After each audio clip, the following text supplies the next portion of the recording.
Thank you so much, Faith, for that beautiful introduction, and what an honour it is to be here today, to be here with all of you, with the Prime Minister and on Darug land. I'd also like to pay my respects to the traditional owners of Darug land and their elders past, present and emerging leaders as we gather here today and I share my stories and share my poetry with you as was done for thousands of years before on this land. So the first poem that I'll be performing is one that I wrote in the last couple of days specifically for this event, and one that I just finished right now. So working as a lawyer, I'm used to these unrealistic time deadlines. With so much delight, my daughter has learnt how to say, wow.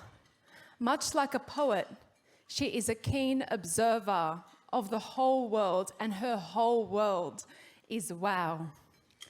Wow, at the stars which tremble in their gaseous canvas, and the moon that beckons the tide, and the glowing Australia Post sign. Wow, at the metamorphosis of the jacaranda tree, the mulish rebirth of the weed, the way sand waterfalls from my hands at the beach, and the sheer joy of crushing a castle with such tiny feet. The whole world is filled with wow, the way every blown spore on a dandelion is a magic trick, and every blown kiss makes a pilgrimage to the cheek of her jiddo who hums nostalgically, khidni ala bladi, as he hands her an Allen snake lolly and she holds onto it with a stubborn devotion. And I hold on to her in that same way.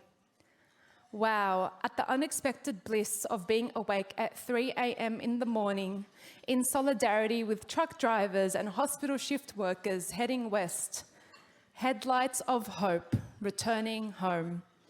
Wow, at the creak of the gate that leads us home, the old man who stopped us last week to tell her that she has a beautiful smile and that mum is very lucky.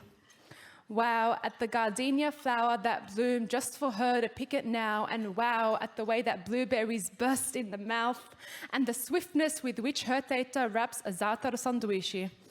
The glorious bin chickens on their elegant expeditions.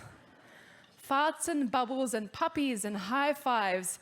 Wow to developing the fine motor skills required to hold a crayon and draw a line on a page. The slide and the swing, the birds and when I sing, everybody, yeah. Everybody is wow, everything is wow. She is oblivious to the joy she brings as she traces the light, babbles and grins, negotiates with the wind, plays peekaboo and spins. And it's true that you start to see the world again. All of these little moments that we take for granted, the little miracle of a butterfly or of a sapling that survives a storm, of sunsets that emblazon the sky with fairy floss, of dancing in a dirty kitchen at dawn, the little miracle of making a stranger's mouth curl into a smile, and the most important little miracle of eating a really good cheese toastie. The big miracle of life, of being here, of her journey from once being a cell in the womb of my mother to now being the honeyed words on my tongue.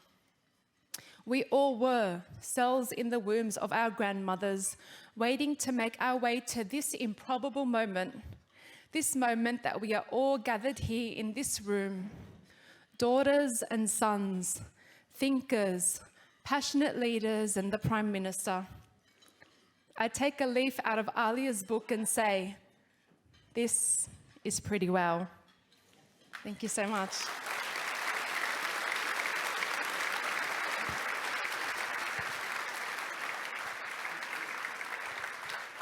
Thank you so much. I have one more piece to share with you. This piece I wrote on International Women's Day a few years ago, but it felt timely to share given that so many women around the world are fighting and protesting for their right to exist and to live on their own terms and to have their own freedoms and agency. And also just some context for those who don't know, Arabic is a gendered language and the word for revolution, thawra, is a feminine word. That's right. My grandmother sits us in her lap. It is an ancient ocean of shortcomings and shrapnel. Her voice serrates the air. She teaches us that in Arabic, when we wish to note the place of something, we say it is bi-alba, in her heart.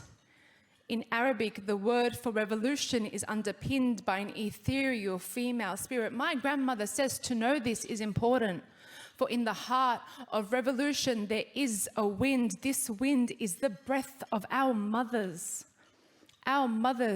who carried us through to many a diaspora, held our hands through many a man's war, sheltered us from storms of silence. Our mothers who traipsed foreign waves, dragging feet through curious alphabets, sewing and unstitching mouths of protest. Our mothers constricted with longing, bound up in dreams of conquering the Milky Way and using their mouth for more than prayer. As men plotted colonies on their skins, invading breasts, wombs, souls, our mothers were on their darkest days still tangerine moons, still a little bit more than light. Alphas in their own right have already carved the path out with their ribs and laid their bones to light the way. We were born swollen with their ambition. We cannot possibly swallow injustice anymore, so we will fight. We will fight like Rosa. We will fight like Malala. We will fight like Angela.